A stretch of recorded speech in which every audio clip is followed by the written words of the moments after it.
I have a question about the Willow Project in Alaska. What's more important to President Biden, improving energy security or reducing fossil fuels? So, first of all, it doesn't have to be one or the other, right? Well, we can try to be both. In 2019, I guarantee you we're going to end fossil fuel. So this project would just be dead, right? So here's what I can say about that. The president did meet with the Alaska delegation last week at the White House. When it comes to that specific decision, that's something that the Secretary of Interior is going to make.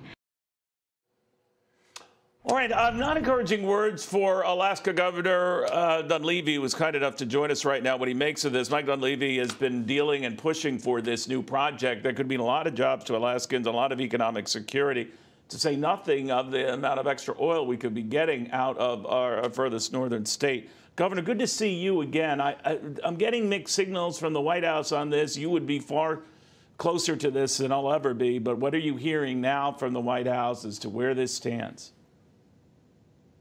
So we're preparing for them to deny this, and it's sad to say that, but their idea of a compromise apparently is to allow only 2 drilling pads for this oil play called Willow, about 180,000 barrels per day at peak, instead of the 3 or more that really the investors, ConocoPhillips, need to have to make this thing work for everybody. And so it's an unfortunate game that's being played between the White House, the extremist environmentalists that got him there, and unfortunately the people of Alaska and this country. So Neil, right now we're hoping for the best, but preparing for the worst, and I think the whole thing is unfortunate and unnecessary.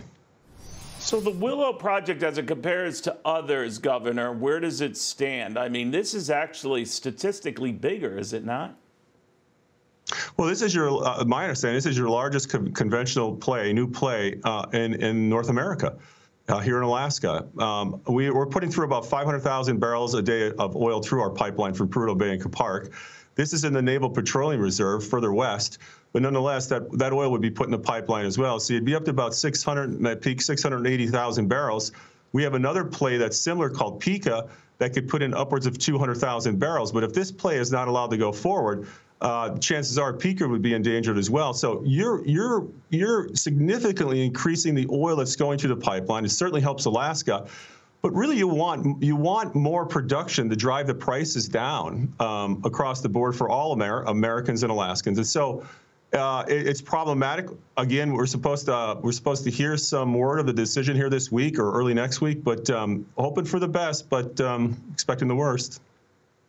You know, I only mention it, Governor, because if the administration has kind of sent a signal to the oil companies that in 10 years or so we're going to phase out of traditional oil, and so many states are going to phase out of selling gas-powered vehicles. What's to say you get this, and yet oil companies start saying, well, you know, all this phases out on us in 10 years. We're not interested. Yeah, and so you're right. They'll phase it out here in the United States, but they'll go overseas. And that's the sad and interesting part of this discussion is, you know, the Biden administration is talking to Venezuela. And as I mentioned to one reporter here about a week ago, Alaska probably has more sanctions put against it by our own government than our government has against Venezuela. So oil is not, this is not the end of oil, right, Neil. It's just the end of oil in America. That, you know, I've never heard it put in that perspective, Governor, but I think you're right about that. Mike Dunleavy, very good seeing you, Governor. I'd like to get updates from you how this gets closer and closer to reality or not. I think you're concerned that it might not be, but we'll watch it very, very closely.